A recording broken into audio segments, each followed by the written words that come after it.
Bonjour à tous. Donc on va commencer par une petite présentation. Moi je m'appelle Jérôme Louis, je suis développeur front chez WooDrive. Et moi Thomas Levesque, je suis développeur client lourd Windows chez WooDrive. Donc ce qu'on va faire aujourd'hui, c'est on va vous parler d'un petit outil qu'on a développé en interne. Et pour cet outil, on a dû résoudre un problème qui est faire communiquer un navigateur avec un outil client lourd.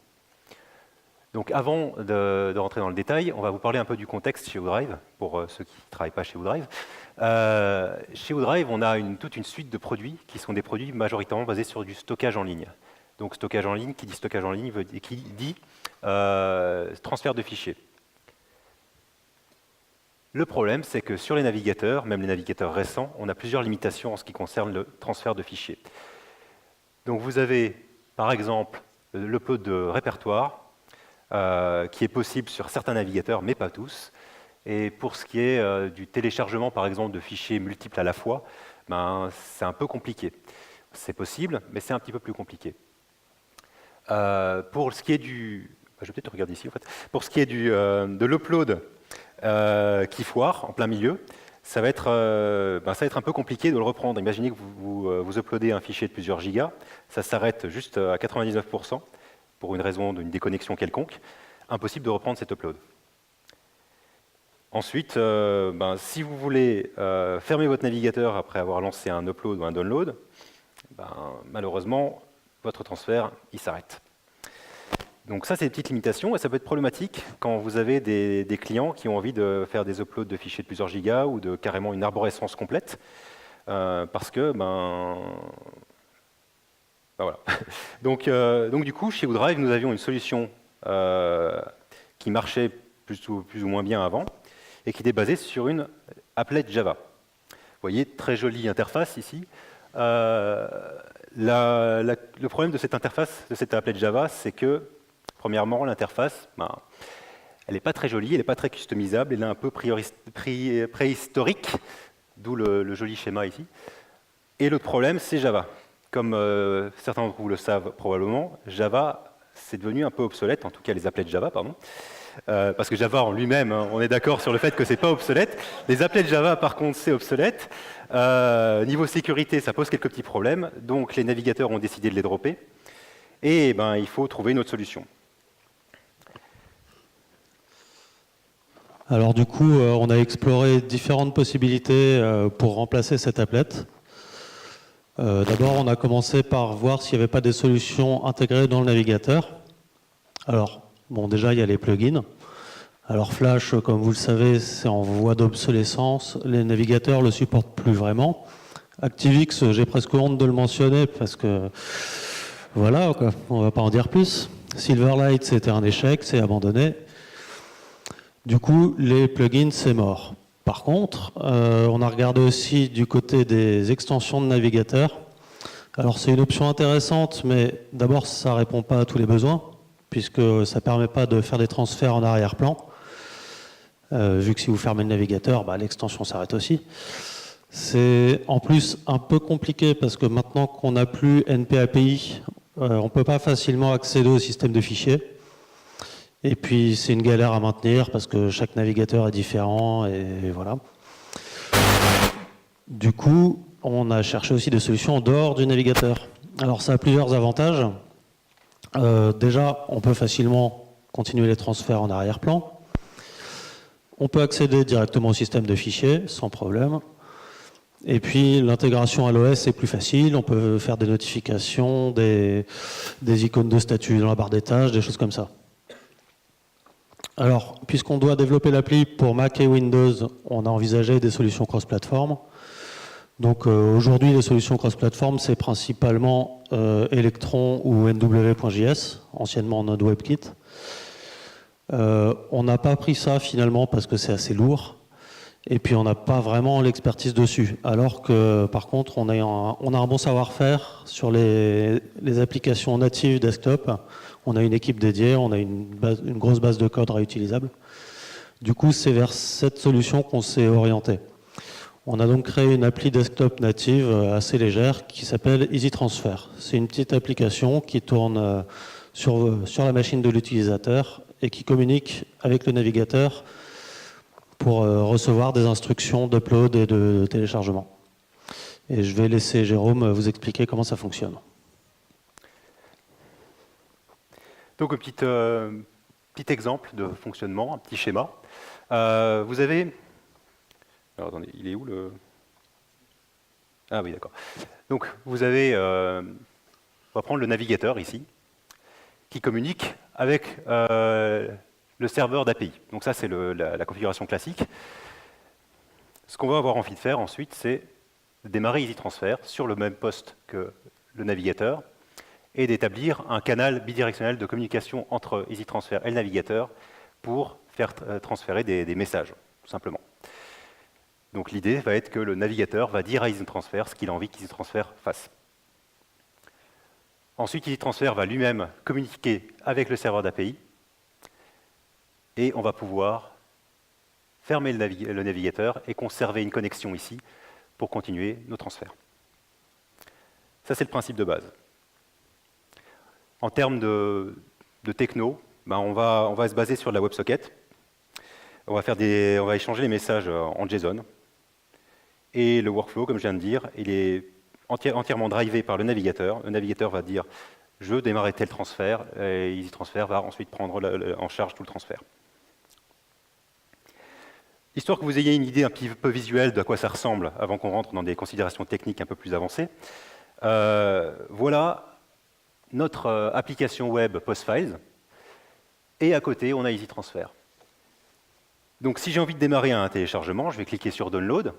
Au lieu de lancer un lien comme en natif, ce qu'on va faire, c'est qu'on va communiquer avec EasyTransfer en WebSocket et on va dire à EasyTransfer, j'ai envie d'enregistrer ce fichier. EasyTransfer va ouvrir cette fenêtre, donc ça c'est une fenêtre de l'OS, et on va choisir le répertoire de destination. Après quoi, côté EasyTransfer, on a le téléchargement qui va démarrer et se terminer entièrement du côté EasyTransfer. Donc là, il n'y a plus besoin de garder le navigateur ouvert. De la même manière, vous avez l'upload. Je clique sur importer des fichiers. Je n'utilise pas l'input file qu'on a dans natif sur le navigateur. Ce que je fais, c'est que je communique avec EasyTransfer. EasyTransfer va demander à l'utilisateur de choisir quel fichier ou quel dossier uploader sur le serveur. Va ensuite démarrer son upload. Et va même pouvoir indiquer au navigateur quand l'upload a démarré et quel est son statut. Et quand il est terminé, on le voit ici. Et c'est pareil, le navigateur peut être fermé pendant toute la durée du transfert. Voilà, donc comme ça vous avez une idée un peu plus précise de à quoi ça ressemble et on va pouvoir rentrer dans quelque chose d'un peu plus technique. Alors cette solution qu'on a mise en place posait plusieurs petits défis de sécurité.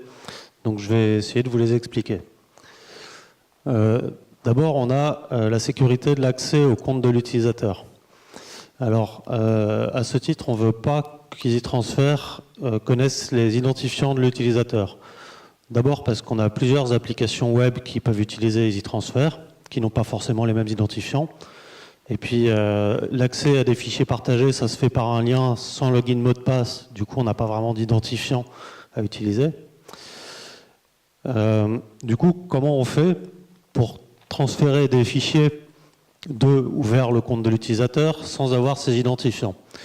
Et ben en fait, le système qu'on a mis en place est basé sur des tokens à usage unique. Alors, initialement, vous avez PostFiles qui a accès au serveur et EasyTransfer qui, lui, n'a accès à rien du tout.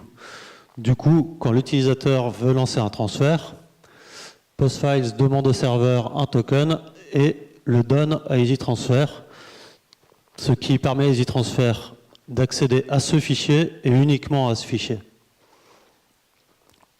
Quand le transfert est terminé, on invalide le token et EasyTransfer n'a à nouveau plus accès. De plus, EasyTransfer ne peut obtenir des tokens que pour des opérations qui ont été initiées par le navigateur. Il ne peut pas demander des tokens pour faire tout ce qu'il veut. Donc là, on a une solution qui marche assez bien pour garantir la sécurité de l'accès au compte. Et il y a un autre aspect un peu problématique, c'est la sécurité des communications. Alors, vu que la communication entre le navigateur et EasyTransfer est locale, on pourrait se dire que la question ne se pose pas vraiment. En fait, c'est un peu plus compliqué que ça. Alors, on a 3 canaux de communication. On a entre Postfiles et le serveur, entre EasyTransfer et le serveur. Tout ça, c'est de l'HTTPS très classique. Et on a un 3e canal qui est une connexion WebSocket locale que, a priori, on n'a pas besoin de sécuriser puisque c'est en local. Sauf que les navigateurs récents, à partir du moment où la page est chargée en HTTPS, ils imposent que les autres connexions soient également sécurisées. Du coup, on est obligé de sécuriser aussi celle-là. Ce qui ne va pas sans poser quelques problèmes, comme vous allez le voir. Parce que pour faire de l'HTTPS, il faut un certificat délivré par une autorité de certification reconnue. Et pour obtenir ce certificat, il faut un nom de domaine. Du coup, le navigateur ne peut pas simplement se connecter à localhost ou 127.0.0.1, il est obligé de passer par un nom de domaine. Du coup, on a réservé un nom de domaine qu'on a fait pointer vers l'adresse locale, et tout passe par là. Alors ça, c'est une solution qui marche bien, mais qui pose quand même quelques petits soucis. D'abord, pour pouvoir accepter des connexions sécurisées, il faut qu'EasyTransfer ait le certificat. Du coup, il est embarqué avec EasyTransfer. Ce qui veut dire que n'importe qui a l'application peut aussi obtenir le certificat. Est-ce que c'est gênant? Bon, en fait, pas vraiment, parce que techniquement, on n'a pas besoin que cette connexion soit sécurisée. On le fait seulement parce que le navigateur l'impose. Du coup, en fait, la sécurité de la solution ne repose pas sur ce lien. Un autre petit souci, c'est que maintenant qu'on utilise un nom de domaine, il serait théoriquement possible de falsifier ce nom de domaine avec un DNS poisoning. Un attaquant pourrait s'arranger pour que le domaine pointe vers un serveur hostile. Alors, c'est assez peu probable, mais c'est quand même un problème qu'il faut prendre en compte, et on a donc mis en place une solution pour éviter ça. Alors, pour pallier le problème, on a mis en place une solution d'appairage, c'est-à-dire qu'en fait,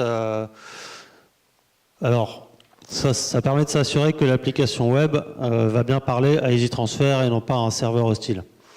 On fait ça par un mécanisme d'échange de code et qui fait intervenir l'utilisateur. Du coup, c'est l'utilisateur qui va valider l'identité d'EasyTransfer. Ça, c'est juste lors de la première connexion. Une fois que les deux parties, le navigateur et EasyTransfer, se connaissent, il suffit de faire un handshake pour vérifier que c'est bien que les deux applications se reconnaissent. Alors, comment ça fonctionne? C'est assez simple. C'est EasyTransfer qui envoie un message pour initialiser l'appairage. Il envoie avec un salt qu'il aura généré. Postfiles va générer aléatoirement un code d'appairage, le montrer à l'utilisateur, et l'utilisateur va copier ce code dans un dialogue d'EasyTransfer. Donc à partir de ce point, les deux parties connaissent toutes les deux le code d'appairage et vont l'utiliser avec le salt pour dériver une clé, donc avec l'algo PBKDF2. À partir de là, donc, les deux parties ont une clé commune qu'elles vont pouvoir utiliser pour vérifier mutuellement leur identité. C'est ce qu'on fait dans la procédure de handshake. Donc, EasyTransfer va initier le handshake en envoyant un challenge. C'est simplement une chaîne de caractères aléatoire. Postfiles va devoir vérifier prouver qu'il connaît le secret en calculant le hashMAC du challenge avec la clé d'appairage. Il va renvoyer son propre challenge que EasyTransfer va aussi devoir y répondre. Et quand les deux parties ont chacune vérifié l'identité de l'autre, alors la connexion est considérée comme sûre et on peut continuer à échanger des messages. Donc je vous montre juste visuellement à quoi ça ressemble. Lors de la première connexion, donc EasyTransfer affiche ce dialogue avec un code d'appairage. L'utilisateur copie le code ici, dans EasyTransfer, et à partir de là, les deux applications ont pu faire le handshake et peuvent communiquer. Et du coup, je vais laisser Jérôme vous expliquer le workflow détaillé. Ok, donc maintenant qu'on a toutes les informations, on peut rentrer un peu dans les détails au niveau du workflow. Donc on reprend le petit schéma de tout à l'heure. On ouvre EasyTransfer. Et là, dès l'ouverture d'EasyTransfer, on va pouvoir initialiser la connexion, donc comme on vient de le voir avec l'appairage et le handshake. Et puis l'utilisateur va demander un upload, par exemple. Donc ce que va faire le navigateur, c'est demander d'initier un upload à EasyTransfer. EasyTransfer va afficher la fenêtre de sélection des fichiers. Quand il aura récupéré les fichiers qu'il doit uploader, demander au navigateur les différents tokens qui vont lui permettre de uploader ces fichiers. Le navigateur va ensuite demander les tokens au serveur d'API, les renvoyer à EasyTransfer, après quoi EasyTransfer peut démarrer son transfert. Tout simplement. Le download, c'est à peu près pareil, il y a 2-3 étapes qui changent, mais c'est sensiblement la même chose. Voilà pour ce qui est du fonctionnement d'EasyTransfer. Donc on a encore un petit peu de temps et on va rentrer dans on va parler d'un cas particulier un problème qu'on a dû régler. C'est un peu une anecdote, mais c'est assez marrant. Enfin, c'est un petit peu acquis, donc ça va peut-être vous amuser. L'idée, c'est qu'on veut faire du drag and drop parce qu'on a envie que EasyTransfer fonctionne de la même manière que le natif avec des choses en plus. Donc on a envie que le drag and drop soit possible et qu'on puisse tirer parti de l'upload de gros fichiers, l'upload d'arborescence, etc. Le problème, c'est que pour qu'EasyTransfer puisse faire un upload, il a besoin de savoir où est le fichier qu'il doit uploader. Donc pour pouvoir récupérer ce fichier, il faut qu'on puisse récupérer son chemin. Le problème, c'est que sur les navigateurs, quand on drop un fichier, on ne peut pas récupérer le chemin du fichier. C'est des questions de sécurité. Donc comment est-ce qu'on fait? La solution qu'on a trouvée, après avoir expérimenté un petit peu, est la suivante. Donc on a notre navigateur, on fait un drag dessus, et quand on détecte le drag, il n'y a pas encore eu de drop, on va dire à EasyTransfer, attention, il y a un drag qui est en cours sur la fenêtre de mon navigateur. EasyTransfer va pouvoir rajouter un masque transparent, donc invisible pour l'utilisateur, au-dessus de la fenêtre du navigateur, entre le curseur et le navigateur, ce qui va lui permettre de récupérer le pass depuis les métadonnées du drag, enregistrer ce pass en mémoire dans EasyTransfer, et puis après, enlever le masque. Donc tout ça, c'est vraiment de l'ordre de quelques millisecondes. Ensuite, on fait le drop dans le navigateur, et on dit à EasyTransfer, c'est bon, tu peux faire ton upload, il a déjà toutes les informations, il n'a plus qu'à demander les tokens, etc., et tout se fait comme par magie. Voilà, ça c'est acquis, mais ça marche très bien. On était assez fiers de cette solution. Voilà, c'est tout pour nous. Merci à tous. Si vous avez des questions.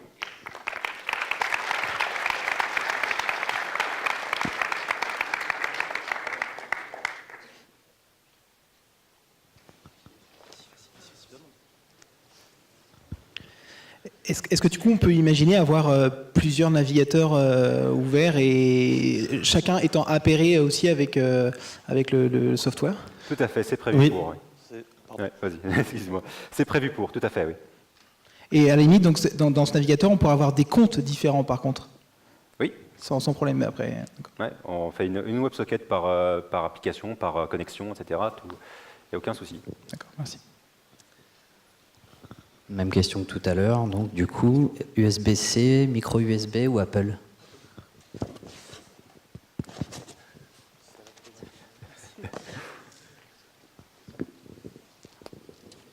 Est-ce que c'est multiplateforme? Et si oui, vous avez utilisé une librairie pour faciliter justement le codage multiplateforme?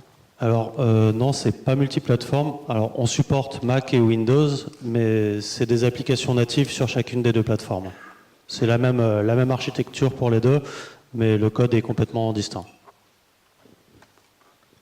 J'ai une question ici. Pardon.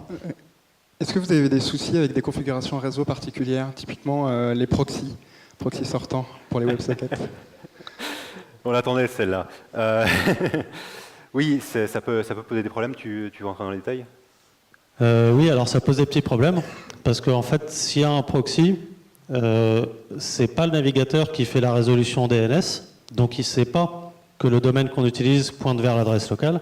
Il demande simplement au proxy de se connecter à ce domaine. Et puis le proxy, il voit 127.0.0.1, il essaye de se connecter à lui-même et évidemment ça ne marche pas. Du coup, pour que ça marche, il faut bypasser le proxy pour cette adresse. Bonjour. J'ai une question. Pourquoi vous avez mis lui en fait sur le navigateur et l'espèce de logique dans l'app native, et pourquoi pas avoir fait qu'une app native sans interface, ou alors on fait l'app native sans interface et toute l'UI dans le navigateur? Donc le fait d'avoir gardé tout le comportement avec le navigateur, c'est ça? Ouais. Parce qu'on voulait garder ce fonctionnement qui était proche du natif pour que l'utilisateur n'ait pas vraiment à passer par une application pour faire ses uploads. En fait, l'intérêt de Easy Transfer, c'est que c'est en background, il n'a pas besoin il s'ouvre au démarrage de Windows, il n'a pas à s'en soucier, il n'a pas à ouvrir une application spécifique. Et surtout, quand on reçoit par exemple un lien de partage avec nos outils, on reçoit un lien qui ouvre dans le navigateur. Donc on a envie que ça marche directement, on n'a pas envie de devoir passer par une application externe. Et pourquoi vous avez quand même gardé une interface du coup sur l'app native? Pour quand même qu'on ait la possibilité d'ouvrir, de voir les transferts lorsque le navigateur est fermé, notamment. Ok, merci. Oui, alors une petite question aussi. Est-ce que c'est prévu ou même possible de l'utiliser avec autre chose qu'avec Postfires? Oui, tout à fait. Oui. Je ne sais pas, c'est qui parle là parce que je ne le vois pas. Oui, d'accord, ok. Oui, tout à fait. On a d'ailleurs plusieurs applications chez WooDrive. On n'utilise pas qu'avec Postfires actuellement. Donc on a fait une lib qui permet de communiquer avec Easy Transfer et il n'y a quasiment qu'à la rajouter à l'application et à la configurer. Ok, merci. Bonjour. Yes. Bonjour. Moi, j'ai une question qui est un peu l'opposé d'une question qui a été posée avant. C'était, est-ce que vous aviez regardé utiliser des service workers pour faire le travail de download ou d'upload une fois que le navigateur est coupé? Et si oui, qu'est-ce qui vous a écarté de cette solution? On n'a pas regardé ça, non. On n'a pas regardé ça parce que l'idée était quand même aussi de pouvoir faire de l'upload de répertoire et de fichiers. Donc, pour ça, on était un peu obligé de partir vers ce genre de solution. Donc, le service worker aurait réglé le problème peut-être du background, mais pas de l'upload d'arborescence, en fait. Et de la reprise. Et de la reprise.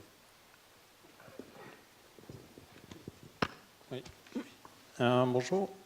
Comment j'ai compris que le procédé d'appairage, vous protégez des attaques DNS, mais au final, comment vous vous en protégez au fil du temps? Vous redemandez l'appairage régulièrement? Vous le faites à chaque fois que vous redémarrez le navigateur? Alors, je ne vois pas qui parle. C'est moi. C'est là, ok. Non, alors en fait, on fait l'appairage qu'une seule fois entre un navigateur et Easy Transfer. Ensuite, les deux parties stockent les informations d'appairage. On suppose qu'une fois que l'appairage est fait, on est tranquille. Alors, est-ce que c'est 100% sûr? Je ne sais pas. Il y a le handshake aussi, oui. Et puis oui, on a le handshake aussi pour vérifier que l'appairage a été fait précédemment. Et en fait, les informations d'appairage côté navigateur sont enregistrées dans le local storage. Et on a une clé dans le local storage qui est liée à l'utilisateur. Techniquement, on ne peut pas imaginer qu'il y ait une résolution plus tard du DNS sur votre domaine qui soit autre que 127.0.0.1 et qui vous corrompt l'ensemble? C'est théoriquement possible, mais dans ce cas, l'adresse qui sera résolue par le domaine, ce sera pas l'adresse locale, ce ne sera pas Easy Transfer, et du coup, il ne connaîtra pas les infos d'appairage, et il ne pourra pas récupérer un code d'appairage. Donc, normalement, on est à peu près tranquille.